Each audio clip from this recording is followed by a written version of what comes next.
షర్మిల గారికి ఏపీలో పూర్తి సపోర్ట్ అందిస్తాను. ఏపీలో షర్మిల గారికి పూర్తిగా సపోర్ట్ అందిస్తాను. ఎవరు?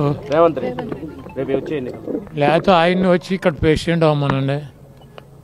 రేవంత్ రెడ్డి సపోర్ట్ అందిస్తాం కాదు. లేదా అక్కడికి ముఖ్యమంత్రి పదవి రిజైన్ చేసి ఇక్కడికి వచ్చి Andhra Pradesh working press Congress party president అవ్వమనండి. ఇప్పుడు వాళ్ళ పార్టీకి వాళ్ళు అందించుకోక ఎవడికి అందిస్తాడు? ఆయన చంద్రబాబు నాయుడిని గెలిపించాలంటే షర్మిల గారికి అందించాల్సిందే కదా, తప్పదు కదా.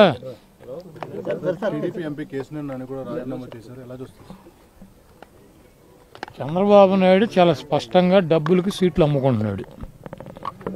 అతనికి కష్టకాలంలో ఉన్నటువంటి కేసీఆర్ నాని పక్కన పెట్టి వాళ్ళ తమ్ముడు 100 కోట్లు 150 కోట్లు ఇస్తాను అంటున్నాడంటే ఎంపీని పక్కన పెట్టి సీటు అమ్ముకున్నాడు.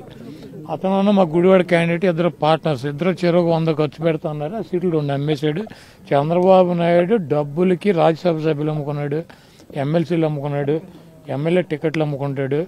ఆడు చంద్రబాబు అనేవాడు 420 ఎన్టీఆర్ఆర్ పెట్టినటువంటి పార్టీలో పందికొక్కులాగా చేరి డబ్బులు నిన్న అక్కడ మీటింగ్లో చెబుతున్నాడు, మీరందరూ నేను 45 ఒక్కొక్కళ్ళకి పిల్లలకి 15,000 ఇస్తాను సంవత్సరానికి, మీరు 4-5 పిల్లల్ని కనమని చెప్పి ఆ 15,000 నీ పప్పు గడికి ఆడితో కనిపించవు 4-5